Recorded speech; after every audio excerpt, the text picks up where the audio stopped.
So 10 years ago when we invested in India, the first thing that we did was we did not invest in software development for our IT support.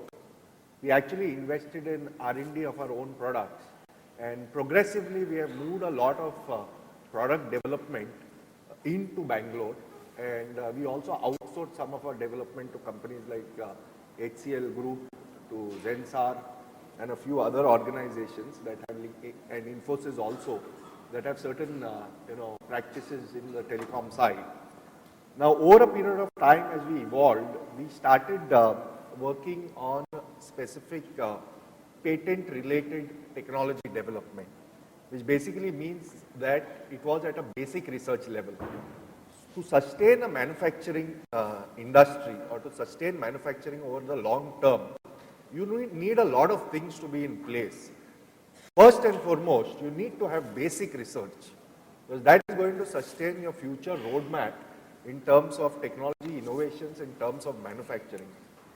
The easiest thing today is to start manufacturing. The reason I am telling this is because none of the PC companies, server companies, or networking companies do any manufacturing of their own.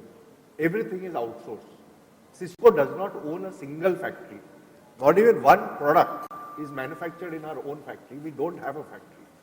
It's all outsourced to companies like Flextronics, to Jabil, to companies like Foxconn. Now, some of these organizations have presence in India. For example, Jabil Circuits has a very large presence in Pune itself. Flextronics, I think, in Chennai. Foxconn, I'm not sure whether they have a presence or not. So the way we approach is a basic research. Second is we also support a lot of other sites like Ireland, like US, China, in terms of developing various components of the product that will be manufactured in different places.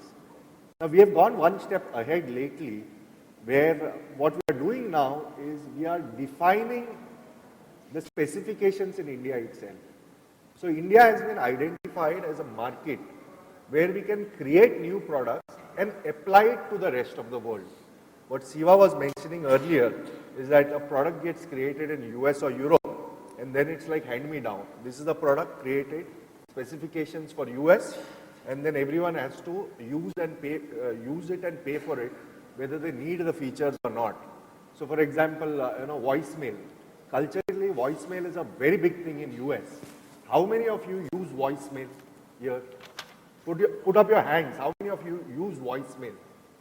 Very few. Hardly. No one. Hardly. Right. If you get voicemail, do you listen to it and then call up the person? No one. Hardly. Right. If you get voicemail, do you listen to it and then call up the person? You know how much it costs per voicemail box in a corporate setup? In a corporate setup, like for example, who are buying around 2,000 phones for a head office, you know how much money they pay per voicemail license? Any idea, anyone? Just trying to make it interactive with the audience. Sorry? Yeah, it's around the product cost at a highly discounted price is around 1,000 rupees per phone. The list price is around 6,000 rupees for a license. You can figure out the discount there. The reason why we have to discount it so much is because nobody uses it. Now, unfortunately, voicemail is a big thing in Europe and US, so it has been tightly integrated in the basic license. So we don't have a choice here, you have to buy it. So what different we have done in terms of manufacturing now is that start from the specification stage itself in terms of what is the market here, what does the market need. I'll give you an example to support what I'm saying. We have lately developed, type tested and deployed a product grounds up from India, which is a mobile router required to be deployed in telecom towers.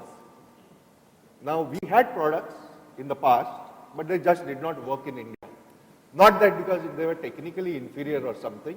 They used to take up a lot of power, never used to work under erratic power conditions, needed a cooler environment to work in.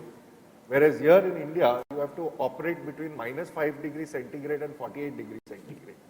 Power depends in most of the places. voltage fluctuation plus or minus 50% sometimes. So all these issues are there. So one needs to design products from grounds up. Second is cut away all the fat. If you don't meet certain specifications, if you don't meet certain features, I gave you an example of voicemail. There are many such examples. There are horror stories on that in terms of what is paid for and what is used. Only 20 or 30% of features are actually used. We have thousands of features on our products, but in reality people use only 20 to 25%. So, but they pay for it, knowingly or unknowingly. So, the thing is that when we design a product from grounds up, it becomes then sustainable that we can manufacture it. Because then you are addressing a mass market. There is a larger market who is willing to adopt because the cost and the features go hand in hand. So, as the